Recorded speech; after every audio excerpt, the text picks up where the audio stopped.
I first give a lot of credit to St. Francis. I like watching their team play, and I emphasize team. They do what it takes to win, whatever it is. I thought our team played with a lot of effort tonight. I thought guys competed. I thought from a physical standpoint, I thought we were doing a lot of what needed to be done. Unfortunately, we just had too many mental breakdowns. Scouting report stuff, lack of awareness stuff. Kind of some of that mental focus things that really hurt you. They make 9 threes, and they only made one contested one. So they make 8 threes that are really uncontested, and some of them off some really simple slides in our zone. I mean, that's a frustrating thing. It'd be nice if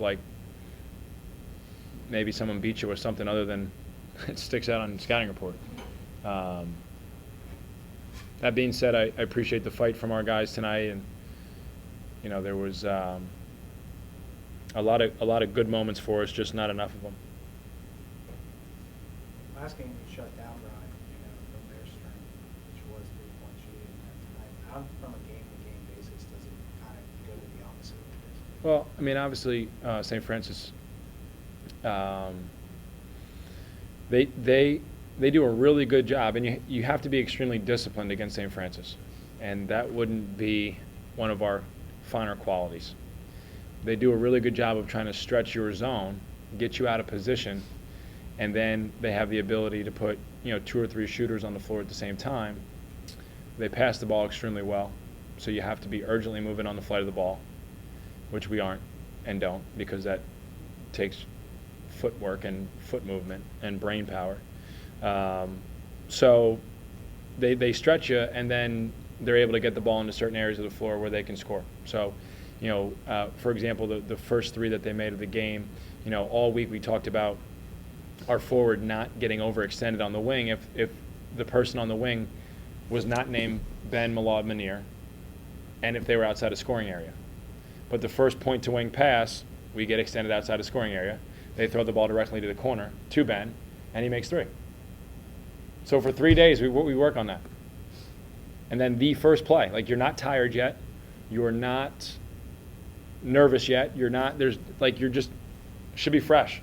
The first play, we break down. And that's what we talked about. The details make such a huge difference for us. And game to game, the details are a little bit different. And St. Francis puts a lot of pressure on you to make sure your details are tight. That's what good teams do. If there's a crack, they take advantage of it. So if you don't know your stuff inside and out, if you're not reacting the right way at the right time, if you're not making the right decision when the game asks you to make it, you get burnt. And that's what happened. I mean, we gave up 4 threes in the first half that were straight, simplest breakdown in our zone. Simplest slide. Guys been doing it since July. It's February. That's why you're not able to stop them from getting good looks. Is Rodney back at 100% yet? As far as I know. What does he have to do better in order to help this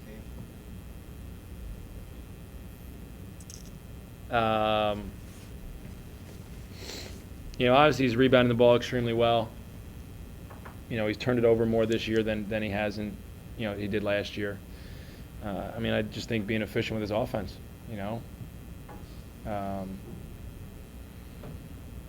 Last year he made over 93s at 43%. It's not the case this year. So, going into the season, you look and you say to yourself, all right, this is going to be our guy we're going to ride him. And, I think the last couple games he's been, much more active on both ends of the floor. I liked him attacking the rim. I like him, getting into the paint and all that kind of stuff. But his production's been inconsistent as well, and so it's really hard to go into a game saying, hey, we know we're going to get X. And there's a couple guys, him being one of them on the roster, that we got to say, if we're going to give ourselves a chance to win, we know we're getting this out of this guy. Was there any 1 or 2 things that stood out during their big run? Yeah, they stayed to their plan, and we kind of break down on ours. We got a lot of guys are getting opportunity out there.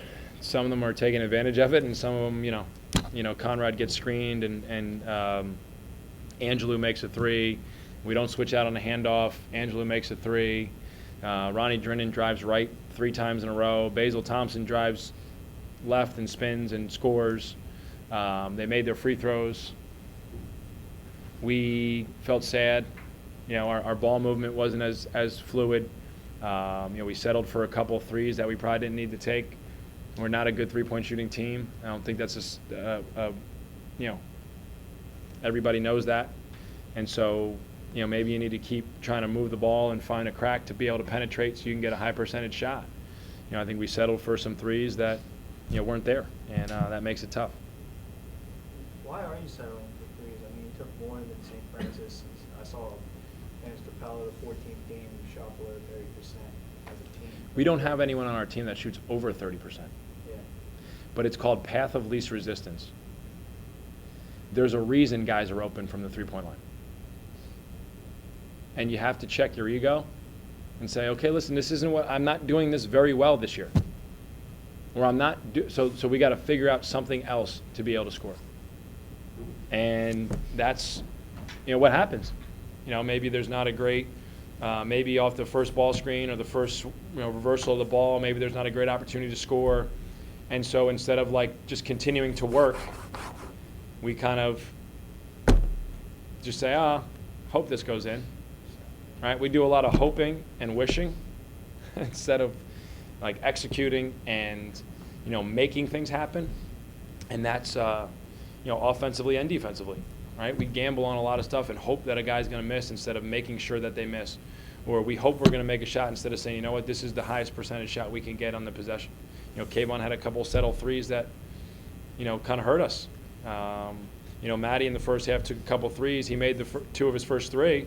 And then they're flying at him. Well, then I got to shot fake and go by him and make the next play that the game's asking me to make. That's great. Now that they're sprinting at you, and now you can shot fake and get into the paint, drop it off, or get fouled, or make the next kick and keep the defense behind. That's a positive thing. And we just don't always continue to adhere to that as the game goes on. How big of a loss is Isaiah knowing that he averaged 22 points in the past 3 games and is going to miss the Huge. 3 losses? Huge, because other guys are out there for extended minutes. There's certain guys that play well in a certain amount of minutes. Zay's a guy who can play a couple different spots for us. Rodney gets 2 fouls in the first half. We got to keep him in there because he's got to stay in. Isaiah's a guy who's been attacking the rim, can get into the free throw line, been helping facilitate offense for us. He's another guy they have to guard. There was times out there where we'd have certain lineups out where they're not guarding 2 of our guys. That makes it hard to score when that happens. And, if you have Zay on the floor, that's someone you got to respect. Obviously, he's a competitive guy, which helps us. So it's a huge blow, and just makes it even more difficult than it already is. How is it just another? I mean, you guys have had kind of a lot of, momentum killers over the season, where it's you've been doing well and then the players. You think? I mean, how do you keep getting over that though? We're not getting over it.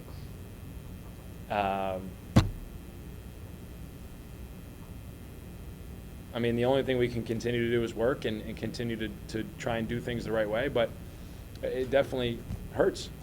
You think to yourself after Saturday, if we can keep the 9 guys that played on Saturday, 10 guys, I guess, 10 guys, together we could get, for the first time all year, a consistent rotation, and then that gets blown up. And then 3 games from now, when Isaiah comes back, that's going to shake everything up again. And you sit there and you say to yourself, some of the guys that now are playing more, maybe they're going to be pissed because now they have to sit some more. If Zay comes back and plays a lot, there's a huge sign in our locker room that says, if the force is greater than the resistance, motion will result, and it's the definition of momentum. M-O-Mentum, as in like Bobby Moe. It's really clever. Our guys never read it.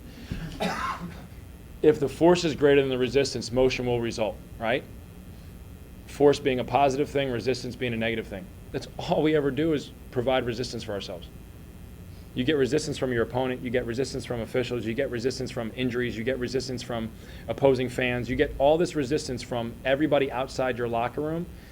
And the force, the positive force, is supposed to come from inside the locker room. We get just as much resistance from inside the locker room. And so it's really hard to have success. And that's what you see. Last year, somehow we were able to overcome some of it and kind of junk it together down the stretch. And, a lot of it falls on me, obviously. And this year we haven't been as fortunate.